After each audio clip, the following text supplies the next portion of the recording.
আমরা বাঙালি, আমরা প্রতিবাদী জাতি। ছাত্রছাত্রীর এই প্রতিবাদ আন্দোলন ছিল যৌক্তিক। যুক্তির মাধ্যমে এই সমাধান হয়েছে এই কোটা আন্দোলনের। দিন শেষে বাংলাদেশে আমরা সবাই এক, এই বিশ্বাস নিয়ে আমরা সামনে দিয়ে এগিয়ে যাচ্ছি।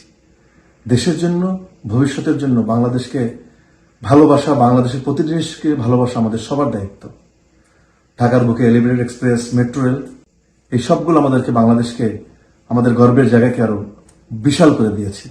এই সম্পদ, এই সুন্দর সুন্দর স্থাপনা ধরে রাখার যত্ন করার দায়িত্ব আমাদের সকলের।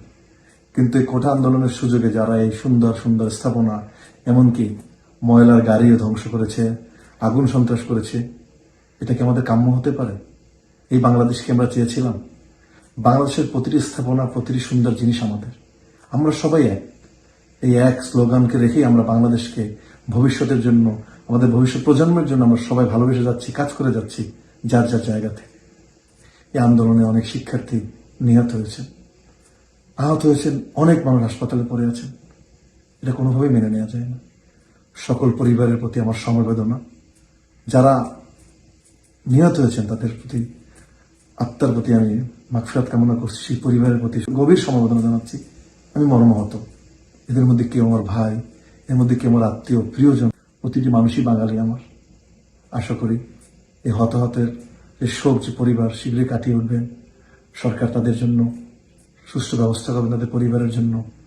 নৃশংসভাবে যারা এই দেশের ক্ষতি করছেন, এই সব নিরীহ মানুষগুলোকে মেরেছেন, তাদের জন্য বিচারে আওতায় আনেন।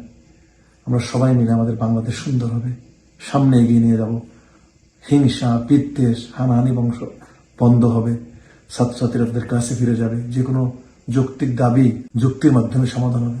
সেই স্বপ্ন দেখি নতুন এক বাংলাদেশ গড়ে উঠবে। সন্ত্রাস, আগুন সন্ত্রাস আমার দেশের উপর, এ ধরনের স্থাপনার উপর আঘাত হবে না। কোনো একটি আন্দোলন হলে সে সুযোগে তৃতীয় পক্ষ আমার দেশকে ধ্বংস করার ষড়যন্ত্রে লিপ্ত হবে না, সেই প্রত্যাশা করছি। সব বাঙালিদের প্রতি ভালোবাসা, শুভকামনা, শুভেচ্ছা।